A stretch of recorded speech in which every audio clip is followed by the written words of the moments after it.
authoritarian fashion.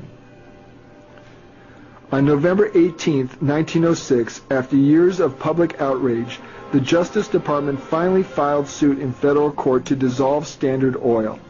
Over 12,000 pages of testimony and nearly 1,400 exhibits were part of the case against Rockefeller. On August 3, 1907, U.S. District Court Judge Kennesaw M. Landis fined Standard Oil $29.24 million and ordered that Standard Oil be broken up into 7 separate corporations. Standard Oil appealed Judge Landis's decision, and later, Federal Appellate Court Judge Peter S. Groscup revoked the fine. However, the ruling on the breakup of the company still stood. Standard Oil took the breakup case to the U.S. Supreme Court, and on May 15, 1911, Chief Justice Edward White ordered Rockefeller to dismantle Standard Oil into 7 separate corporate entities. However, Rockefeller was not ordered to divest himself or his shareholders of any of their properties. Now Rockefeller owned 6 giant oil companies and 1 large petrochemical company.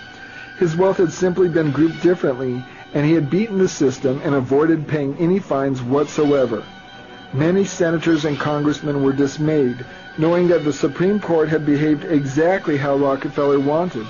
This allowed for the appearance of fair competition, eliminated any future legal matters regarding monopolistic behavior, and yet allowed Rockefeller to retain all his holdings and wealth, and gave him the cover to diversify into other sectors with impunity. Oil stocks were already gaining because of the automobile industry growth, and after the Supreme Court decision, Standard Oil stock burst upward, making Rockefeller immediately even more wealthy and powerful. Rockefeller and Standard Oil still controlled 70% of the oil refining in the United States, and there were no more legal hurdles to face. John D. Rockefeller Jr. was groomed in a privately owned, exclusive Rockefeller school called the Browning School, and then attended Brown University. In 1901, he married the daughter of Senator Nelson Aldrich and was later in charge of the Colorado Fuel and Iron Company when the United Mine Workers of America staged a 14-month strike against the Rockefeller Company. An assault on the striking coal miners was ordered on April 20, 1914, and during the attack by the Colorado National Guard on a tent colony of the coal miners and their families at Ludlow, a battle ensued, claiming the lives of 17 miners or family members, 3 guardsmen, and a bystander. This demonstrated the tactics of the Rockefeller establishment. Rockefeller Jr. was made to testify for 3 days to a chairman of the Commission on Industrial Relations about the Ludlow massacre. The consequences against the Rockefellers were negligible, but not so for the victims and their families. The Magna Carta of Great Britain stated that the charging or collecting of interest carried the death penalty. It was not until William the Orange of the Netherlands, of the Habsburg bloodline, who married Queen Mary and created the Bank of England in 1694, that the Magna Carta was circumvented in Great Britain. Central banks owned by the Habsburgs had already been spawned in other countries, like the Bank of Amsterdam in 1609 in the Netherlands, the Bank of Hamburg in 1619 in Germany, and the Bank of Sweden, formed in 1661. These Habsburg banks were enriched by the fiat principle of lending money which existed on paper, only minimally backed by gold. This money out of air was then lent to governments, which were charged interest on this debt through taxation of its citizens, thus empowering the banking families as overlords. Alexander Hamilton, as Secretary of the Treasury, created the Bank of the United States, which was privately owned and lent money to the United States, creating immediate debt, but it caused so much poverty and rebellion that it was shut down. However, the Second Bank of the United States was created to fund the War of 1812, owned by the Bauer Rothschilds family of Frankfurt, Germany. Germany had also lent money and mercenaries out during the Revolutionary War of the United States. In 1832, President Andrew Jackson vetoed a bill to extend the charter of a Rothschild Second Bank of the United States, from which the U.S. had borrowed monies to wage the War of 1812. Jackson denounced the central bank as unconstitutional and a curse to a republic, inasmuch as it is calculated to raise around the administration moneyed aristocracy dangerous to the liberties of the country. The Rothschilds family retaliated when in 1835 an assassination attempt was made by Richard Lawrence. The attempt failed and Jackson successfully pulled the United States funds out of the second bank.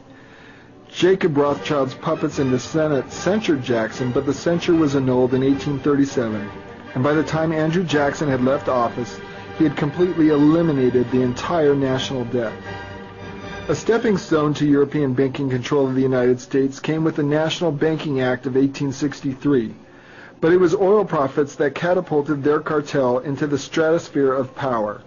When the Spindletop oil field discovery was stolen from Higgins by Lucas and Andrew Mellon's bank, the Gulf Oil Company was born, further enriching the banking and oil cartel. The Warburg family, represented by Felix and Paul Warburg, consolidated large-scale banking operations in New York City in 1901, where they purchased partnerships in the investment firm of Kuhn, Loeb and Company. Rockefeller crony Jacob Schiff was a senior partner. The German banker Paul Warburg, representing centuries-old European banking families, began advocating for central banking in the United States as early as 1907, propagandizing in the New York Times with articles like "A Plan for a Modified Central Bank." A clandestine meeting of several top bankers occurred on the premise of duck hunting on Jekyll Island off of Georgia on November 22, 1910, a day that 53 years later would end in the assassination of President John F. Kennedy. But on this evening, at the home of J.P. Morgan, who was the front man for the Pasteur Empire, these men conspired and concocted the principles for the legislation which would become the Federal Reserve. The participants were Frank A. Vanderlip, to become president of New York's National City Bank, representing the Rockefellers and the Jacob Schiff firm called Kuhn, Loeb and Company. Abraham Piatt Andrew, Assistant Secretary of the United States. Henry P. Davison, Senior Partner of J.P. Morgan Company. Charles D. Norton, President of First National Bank of New York, another J.P. Morgan-controlled bank. Benjamin Strong, another J.P. Morgan partner, who became the New York Fed's first governor. Paul Moritz Warburg, Kuhn, Loeb and Company partner and a member of the infamous Warburg del Banco Venice banking dynasty, which later moved into Germany and the Netherlands as M.M. Warburg Banking Company, the family that helped create the Bank of England against the laws of the Magna Carta. And Nelson W. Aldrich, Rhode Island Senator, Chairman of the National Monetary Commission and father-in-law to John D. Rockefeller, Jr. This Jekyll Island group, led by J.P. Morgan and the centuries-old European banking elite, engineered a series of public panics, including the Panic of 1907, as they had done in 1873.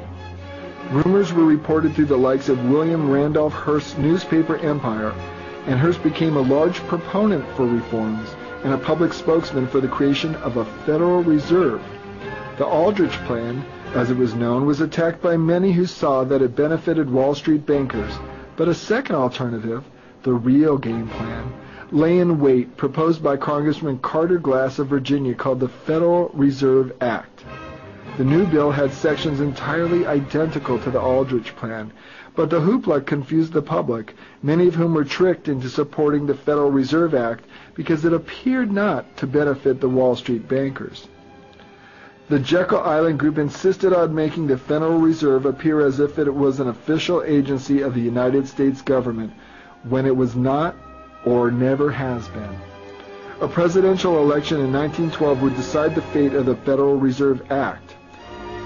Rockefeller and Morgan's choice, Woodrow Wilson, was engineered to victory by splitting the popular vote between Republican William Howard Taft, who promised to veto the act, and Progressive Party candidate Teddy Roosevelt, whose campaign was financed by associates of J.P. Morgan.